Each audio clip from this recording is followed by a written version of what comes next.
Assalamualaikum warahmatullahi wabarakatuh. Di video kali ini, kami akan membahas materi tentang konflik Sudan. Konflik Sudan ini dilatar belakangi oleh adanya perbedaan etnis antara Sudan Utara dengan Sudan Selatan, yang dimana Sudan Utara itu mayoritas penduduknya dari etnis Arab dan pusat pemerintahan Sudan berada di bagian utara. Sedangkan Sudan Selatan ini mayoritas penduduknya dari etnis Negro, dan Sudan Selatan ini lebih tertinggal dibandingkan Sudan Utara. Awal konflik ini diawali oleh kebijakan Presiden Nimori pada tahun 1983 yang mengumumkan tentang berlakunya hukum Islam di negara Sudan. Yang kedua, Sudan People Liberation Army atau SPLA yang dipimpin oleh John Garang Nambabyor menolak keputusan tersebut. Yang ketiga, perundingan yang dilakukan tidak berhasil. Yang keempat, terjadinya pertempuran antara pasukan pemerintah Sudan dengan SPLA. Yang kelima, muncul kelompok lain yakni National Democratic Alliance atau NDA di Sudan Timur yang juga anti pemerintah. Yang keenam, 2005 diadakannya perjanjian damai di Nairobi, Kenya. Kronologi konflik Sudan. Adapun kronologi dalam jurnal Krisis di Sudan, perjuangan rakyat Sudan Selatan menuntut kemerdekaan tahun 1965 sampai 2011, karya Muhaiminiyah. Perang Saudara Pertama di Sudan berawal dari perjanjian Mesir di Sudan pada abad ke-19 Masehi. Dan perjanjian ini, masyarakat Sudan yang berkulit hitam sering dijadikan sebagai budak oleh warga Arab. Hal tersebut menyebabkan kesenjangan sosial dan politik antara warga Arab dan kelompok kulit hitam di Sudan. Pada masa transisi pemerintahan pasca kemerdekaan, Partai Politik Sudan Utara mampu memenangkan pemilihan Parlemen Republik Sudan. Pemerintahan Sudan Utara cenderung bersifat diskriminatif terhadap masyarakat Sudan Selatan. Hal ini menimbulkan gerakan perlawanan bersenjata di kawasan Sudan Selatan. Sudan terdiri dari dua etnis yang berbeda yang rawan menjadi pemicu konflik sipil. Di Sudan bagian utara, mayoritas penduduknya berasal dari etnis Arab dengan mata pencaharian yang beragam meliputi pegawai, nelayan, petani, dan lain sebagainya yang mendukung perkembangan. Sedangkan di Sudan bagian selatan terdiri dari mayoritas etnis Afrika atau Negro yang bermata pencaharian sebagai petani. Di konflik Sudan ini, tokoh yang terlibat yaitu ada Ghaffar Nimori, Sadiq Al-Mahdi, Umar Al-Bashir, dan John Garang.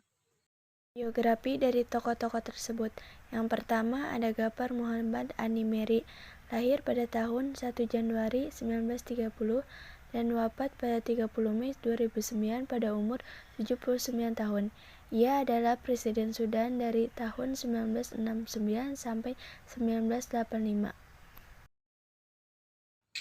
Tokoh yang kedua yaitu Sadiq Al-Mahdi sebagai Sadiq As-Siddiq, lahir pada 25 Desember 1935 sampai 26 November 2020. Jenderal Akbar Umar Hassan Ahmad al-Bashir adalah seorang pimpinan militer dan politikus Sudan. Beliau menjadi kepala negara Sudan pada periode 1989 sampai 1993 dan Presiden Sudan sejak tahun 1993 sampai sekarang.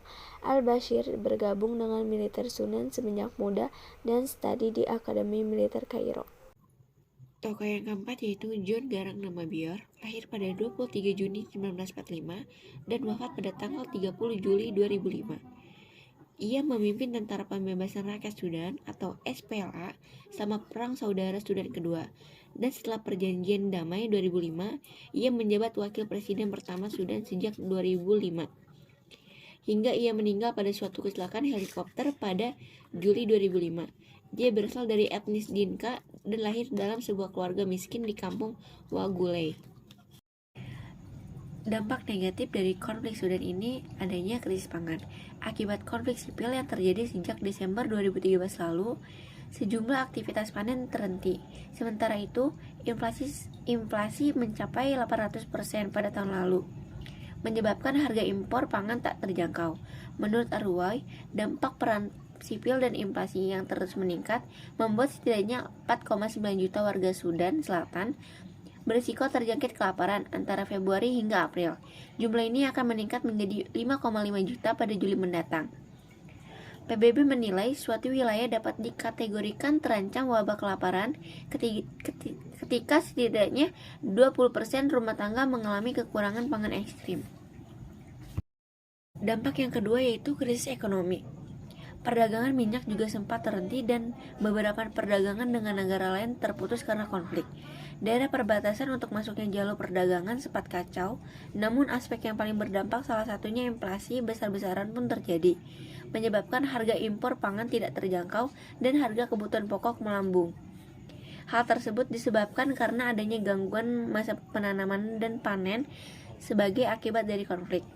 Akhir dari 2016, rata-rata harga sorghum eceran di ibu kota Sudan Selatan yaitu jumlah $7,7 per kilogram, di mana harga ini 10 kali lebih tinggi dibandingkan sebelum adanya konflik. Adapun solusi untuk penyelesaian konflik Sudan, keberhasilan IGAD lainnya adalah dukungan dari negara-negara mitra IGAD yang menjanjikan pembangunan pasca konflik. Apabila perdamaian dapat terwujud di Sudan, teknik mediasi adalah IGAD menggunakan ketiga teknik mediasi dalam menyelesaikan konflik. Ketiga teknik mediasi adalah komunikasi, formulasi, dan manipulasi. Sekian presentasinya dari kami. Kurang lebihnya mohon maaf. Wassalamualaikum warahmatullahi wabarakatuh.